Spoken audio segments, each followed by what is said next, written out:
it actually does not take that much to turn around negativity online. Just a simple comment like, I think you look beautiful, or just a simple comment of saying, we don't talk about my friend like that here.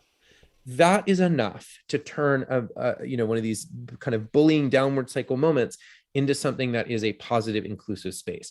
And that's what happens when we prepare our kids to move from being bystanders to being upstanders.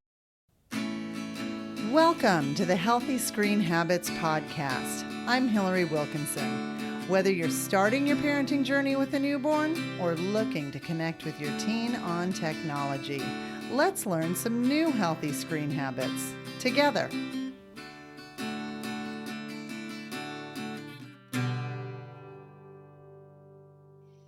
I was introduced to my guest today when his mom sent me his book. She had listened to an earlier episode and thought that we would make a good match. I think it was probably like a Tuesday. The mail came. I was really excited to get a package.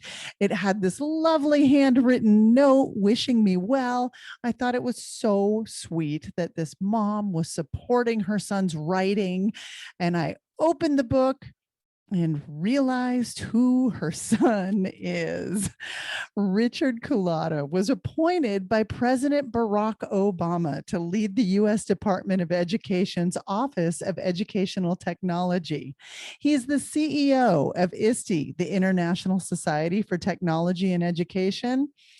At that point, I thought I was going to be lucky if I even got a chance to talk to his assistant, much less have the opportunity to speak directly with him. However, I have to tell you, never underestimate the power of a mom. I sent Richard an email asking if he'd consider being a guest with the opening line, "Your mom sent me your book."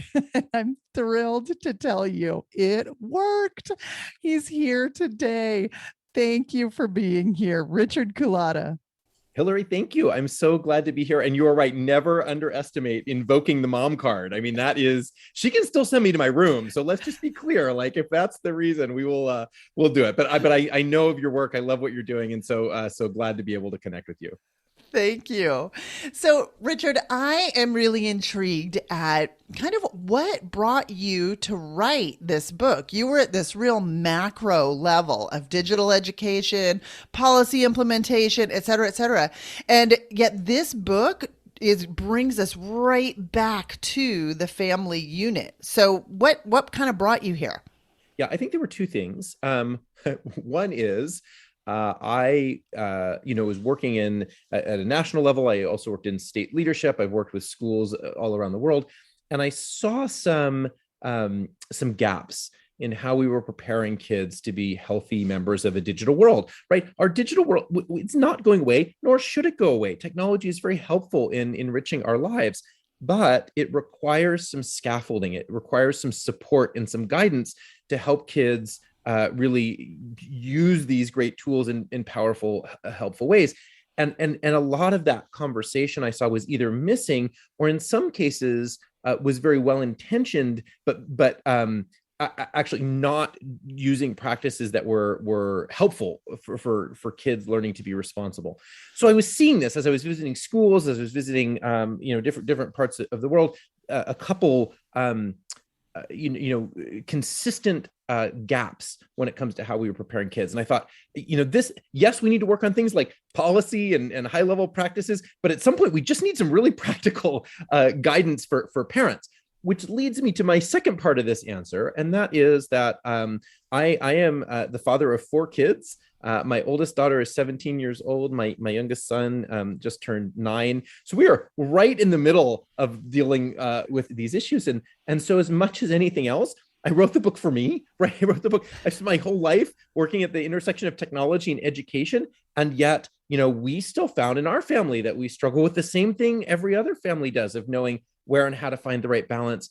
And as I searched and looked at the advice that was available for parents, it just really occurred to me that there was a lot missing in that conversation. And so those are the two. I mean, that's probably the real reason that pushed me to say, let's get this stuff written up in a book. It was to help me as the primary audience member.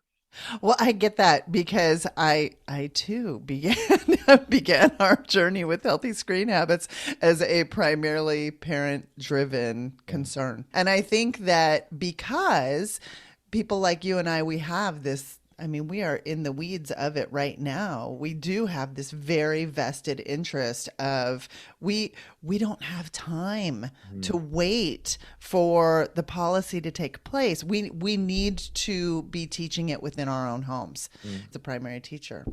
So I'm also interested. You kind of in the book you address this dual citizenship of the physical and digital worlds that today's youth have. I think it's so often we get caught up in this online life versus offline life. Why do you think is it necessary for us as parents to recognize both worlds and even the merging of them?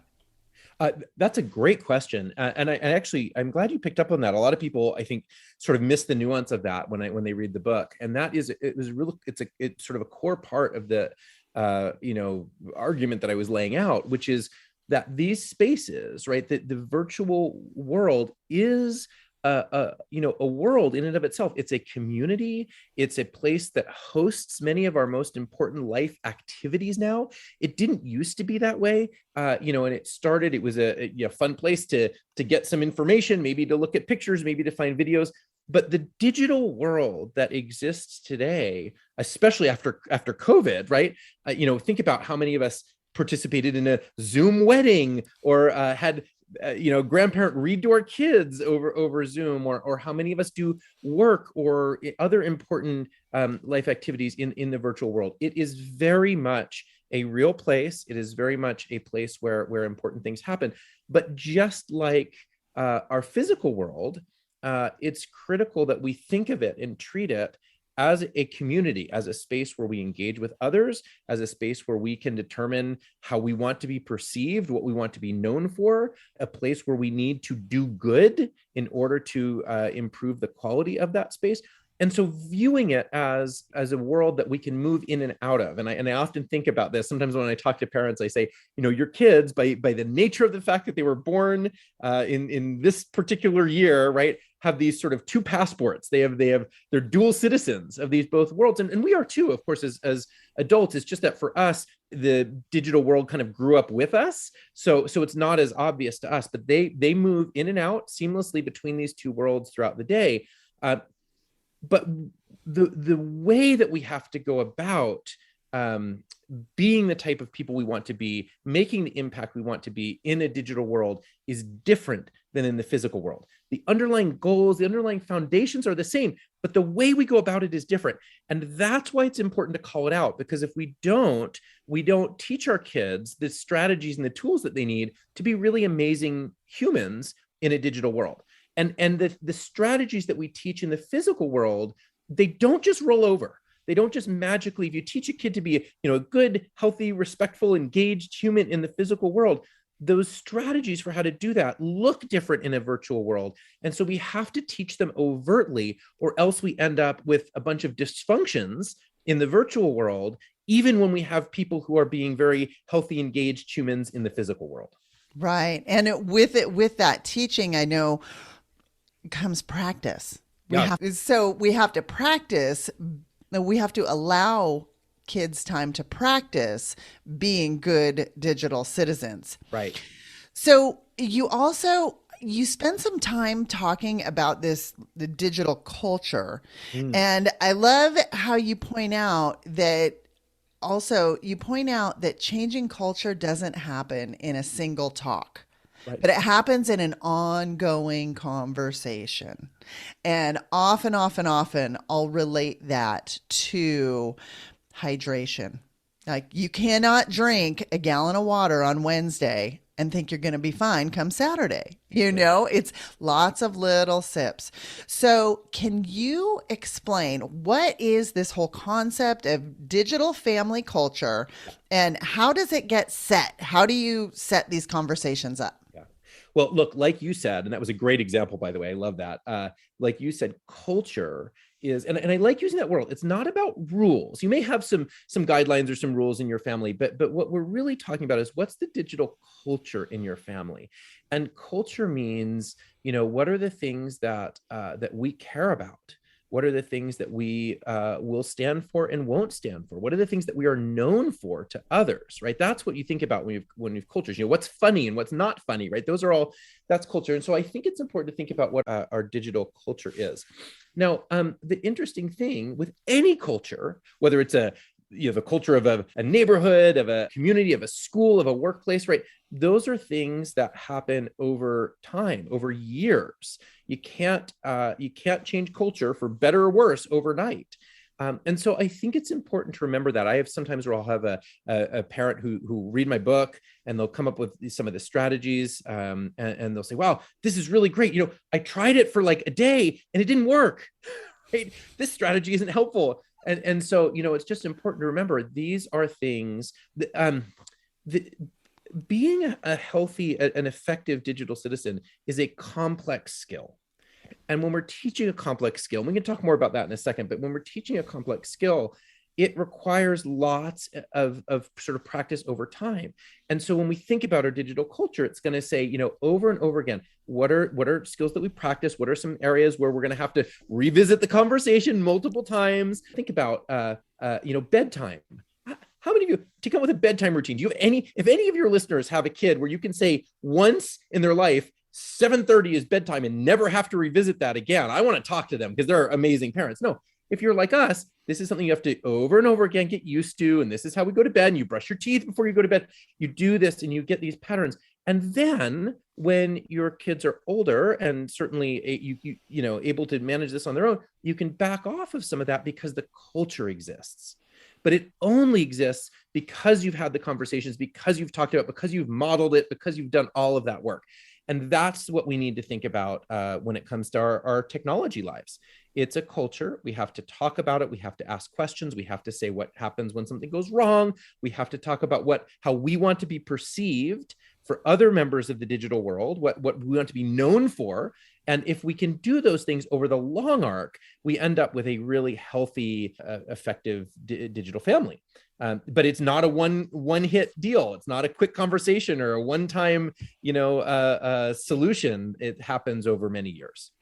Yeah, and I feel like I'm still working on it. I feel like technology evolves so quickly, and I feel like I make so many stumbles along the way, but yeah. I think that it's also important for us to really share our mistakes in communication and maybe our own breaches in digital citizenship, if you will, like being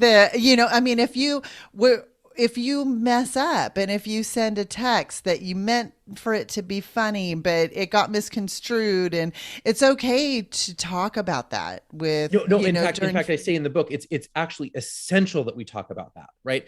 Because we need to model for our kids that you do need to take action when something goes wrong. In fact, one of the questions that I put in the book is talk to your kid and give some examples about sometime when you said something in a virtual space that you regretted, either because you shared something that wasn't true, or you made a comment about something that somebody that you thought was funny, but they took it in a way that was offensive or whatever it is. Sharing that with your kids helps them recognize, oh, this happens. It happens to my parent, it happens to all of us. How do we then move forward from it? And so, yes, it's really important to talk about when things go wrong as well as when things go right. Right. And recognizing when a phone call is more appropriate than a text. Sure. Or yeah. Right. Yeah. So we have to take a break, but when we come back, I'd love to take a deeper dive into this whole concept of complex skills and digital citizenship and mistakes that we could inadvertently be making today. At what age should I give my child a smartphone? How much screen time should I allow each day? What are the best filters to use on my family's devices? Sound familiar? These questions and more are answered at the Healthy Screen Habits website. We've curated the best articles, books, videos, and many other resources to help you figure out how you want to use technology in your life. Click on the awareness section to learn about the issues and dangers surrounding screen use. Then click on the Tools page to download printables you can use with your family today, including the Healthy Screen Habits Family Technology Plan. Visit our website at www.healthyscreenhabits.org for the resources and tools you need to get started. My guest is Richard Culatta, a dad of 4 who has a vested interest in the way digital citizenship is being taught today. So before the break, we were talking a little bit about digital citizenship and digital culture. And Richard, you make compelling statements about how digital citizenship it's often kind of being taught wrong today. We're focusing on the wrong things. Can you start to address the fundamental flaws in our current approach, I should say, to teaching digital citizenship? Yeah, sure. There are things that I see, and by the way, I should say it was great to see a lot of things that are happening right as I was going around and doing, research for the book, and I've tried to include a lot of those examples there. But what I will tell you is there were 2 consistent problems that I saw over and over again when I talked to parents, when I talked to teachers, community leaders, and so here's what they are. The first is the conversations that we have with our kids are generally far too negative. They become what I call the list of don'ts approach, right? Don't do this. Don't share your password. Don't be a jerk. Don't spend so much time on that game. Don't, just all the don'ts. And yes, it's problematic in part because it's not a very compelling message to be constantly telling a kid don't. But there's actually really a more important reason why not to do that. And that is that being a healthy digital citizen, a good member, having a good digital culture, is a complex skill. And any complex skill requires practice. And you can't practice not doing something, right? So I think about my son plays the piano. He's a great little pianist. And I think about when he goes into his piano lessons, his teacher tells him the things to practice. But what she doesn't do is she doesn't say, here's all the wrong notes not to play. Don't play those notes. You're good, right? Like she could do that every day for years and he would never become a better pianist. Imagine that with anything, a sport, learning math, right? You can't learn to do something by being told what not to do.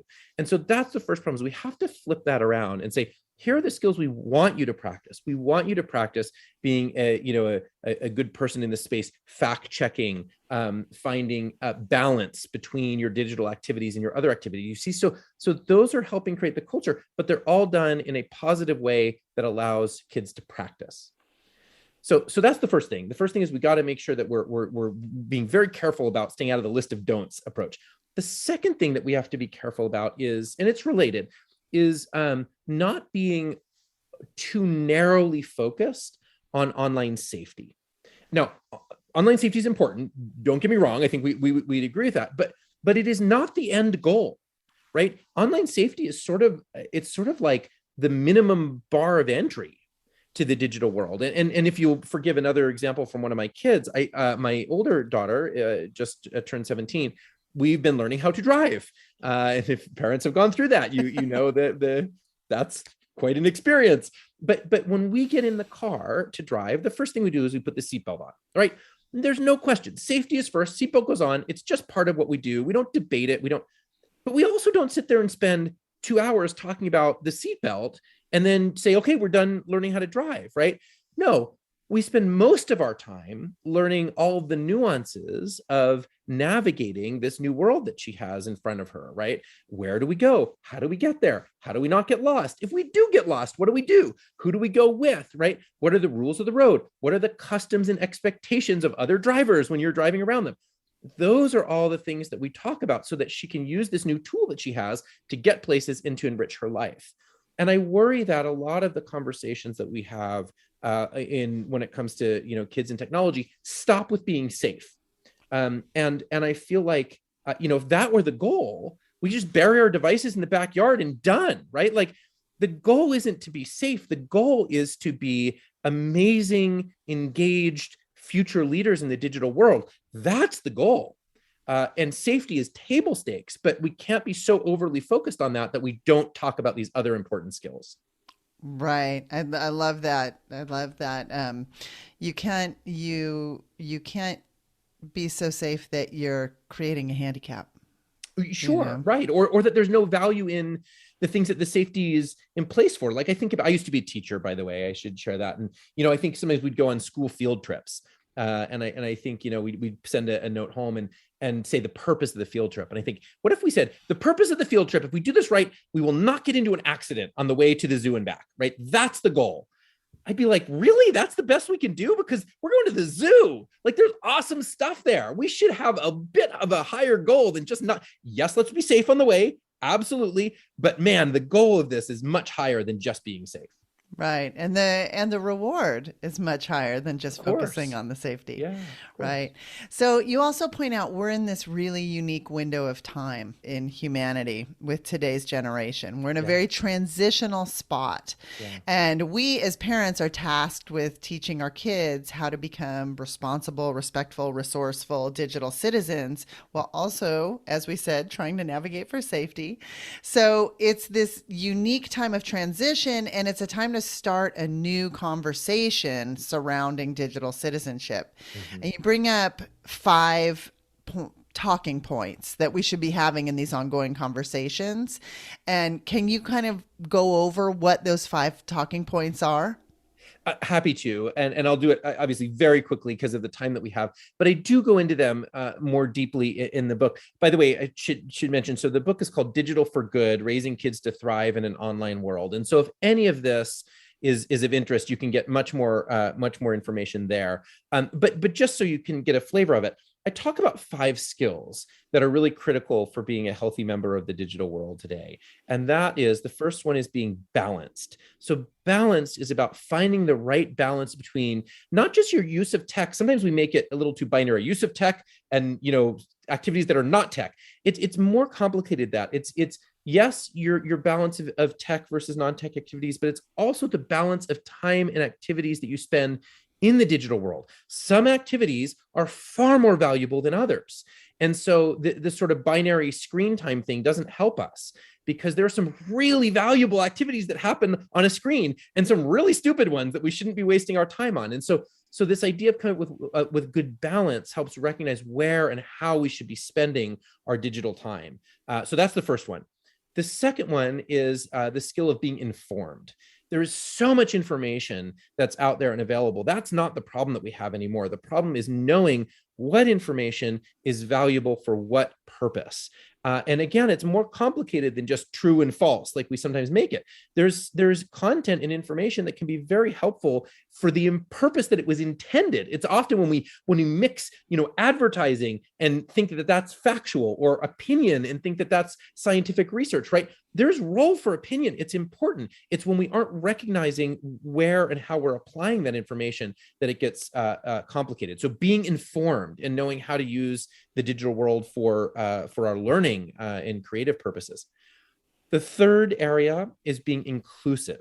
So how do we create inclusive spaces for others in virtual spaces, but also recognize that we need differing viewpoints in order to learn. It's not that we should just put up with other people who disagree with us because we should be nice, although we should be nice. It's because we actually have to have ideas that can contradict with our own in order to expand our own understanding of a topic. And so being inclusive and balancing multiple viewpoints is a critical skill. The fourth one is being engaged. These tools that we hold in our hands, these phones and tablets and computers, are amazingly powerful tools at connecting us to our families and our communities. And I think sometimes we miss that. And so learning to be engaged, learning to make our communities better, learning to help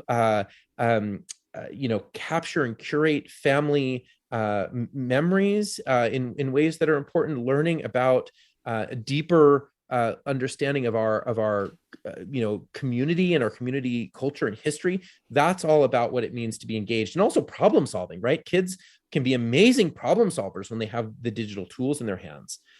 So that all falls under that bucket. And then the last one is being alert. And so we talked about this, yes, of course, it is important to be safe and aware of what you're doing in digital spaces. I'll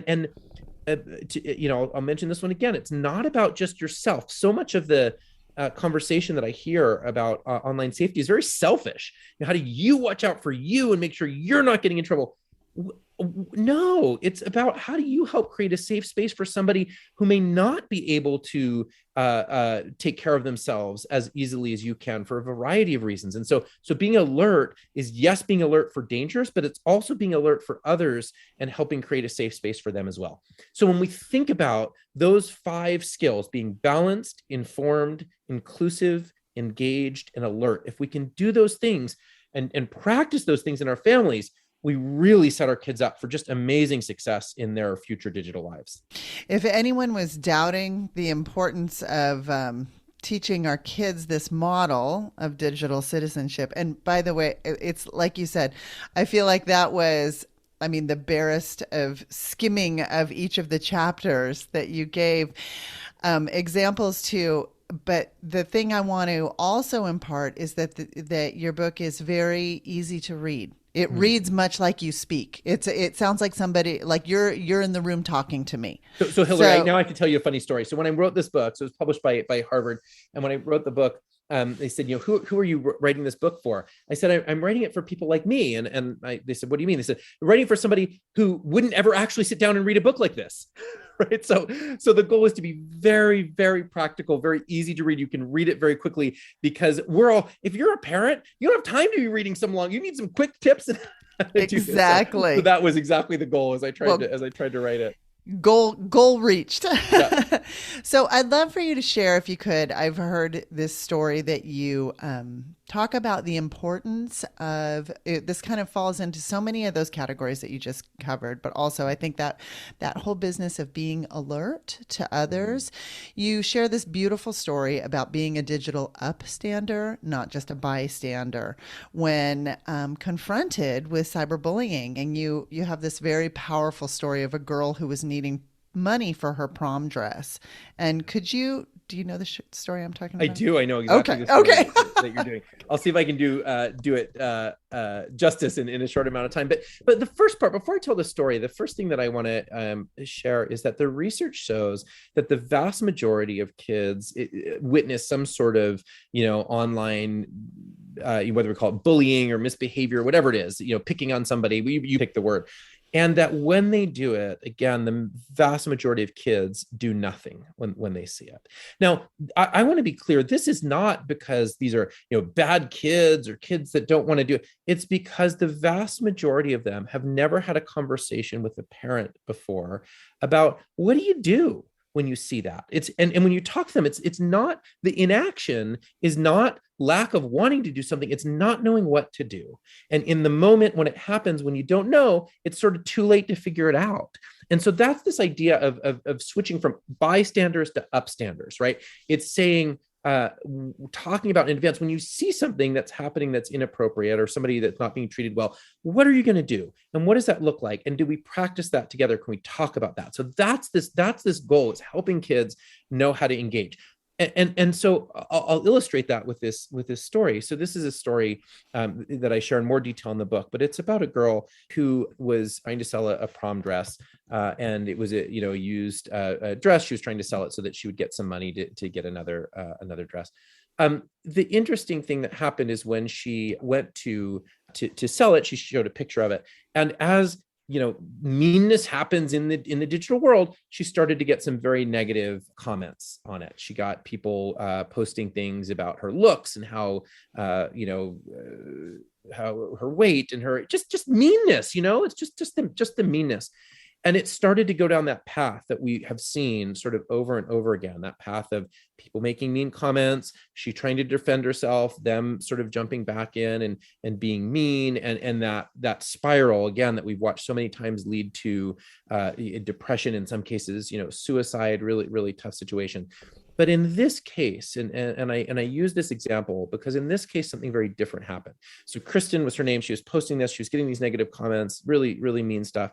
Somebody in her community jumped in and said, just very simple post, said, "I think you look beautiful." And then that person went and got other people. Sorry, I get emotional when I tell this story. I went and got other people to do the same thing. and got them to jump in and create positive comments. And just that simple act of kindness flooded her feed with people talking about how beautiful she was and how great she was. And she ended up selling the dress for far more than it was worth, and then used it to help buy a prom dress for other people. But the lesson to take away here is it actually does not take that much to turn around negativity online. Just a simple comment like, I think you look beautiful, or just a simple comment of saying, we don't talk about my friend like that here. That is enough to turn one of these kind of bullying downward cycle moments into something that is a positive, inclusive space. And that's what happens when we prepare our kids to move from being bystanders to being upstanders. And I think it's such a powerful story because it really speaks to the power of one. Yep. All it takes is one. Yep. So we have to take a short break. Kind of hard to do after this, I love that story. When we come back, I'm going to ask Richard Culatta for his healthy screen habit. Extra thanks goes out this episode to Danielle Waters for her unwavering support of the podcast and the Healthy Screen Habits organization. If you'd like to make a difference and contribute to the education and empowerment of families building their healthy screen habits, please go to healthyscreenhabits.org, find the Take Action tab, and scroll down and click the Donate button. 100% of your donation will be used to spread awareness and bring families the tools they need to develop healthy screen habits. My guest today was the Chief Innovation Officer for the state of Rhode Island. His TED Talk on reimagining learning in 2013 is closing in on close to 200,000 views, and he speaks Spanish. Any other languages? No, any other languages, I would embarrass anybody if I tried to speak them, but we do speak Spanish. We try to speak Spanish at home. Our kids also speak Spanish, so. Nice. Okay, Richard, on every episode, I ask each guest for a healthy screen habit, which is a tip or takeaway that listeners can put into practice in their own home. Healthy screen habit to share with us today. So I do, Hillary, this is a little tricky because I just wrote a whole book of healthy screen habits. So picking one healthy screen habit is really tricky for me. I'm going to try, but I might cheat and sneak in a couple others as we go here. So here's one-ish or two that is an easy one to do. It's super simple. It's free. And that is just to look at your devices as a family and choose to turn off notifications. One of the things that I like, and I encourage us as families, we should be using technology, but we should be using it on our terms. We need to talk about and teach agency in our work with our kids. And so a simple way to do that is just, again, go into any of your devices, whatever flavor of phone you have, and turn off all the notifications. I mean, maybe keep your phone ringer on in your text messages, right? But all of the other apps, you can still go and use them, but we don't need them to be constantly saying, look at me, come back, right? We should go on our terms. So that's a very simple thing that we can do. A second part of that is, and it's related, is also turn off autoplay on all of your video services. So whether you use Disney Plus or Netflix or YouTube or whatever they are, they all have the ability. They're all defaulted on, by the way. So by default, they will automatically just start playing the next episode or playing the next video. But just go and turn that all off. And so if you want to watch a video, watch it because you're choosing to, not because there's an algorithm that's doing that for you. And so those are just two, very simple, very easy things that you can do, but they just help shift the control back, the balance of control back to us than to a software developer that's just trying to build ways to pull in more attention. Right. I love how this puts the user back in the driver's seat. That's right. If our listeners would like to learn more about your work or the International Society for Technology, where can they find you?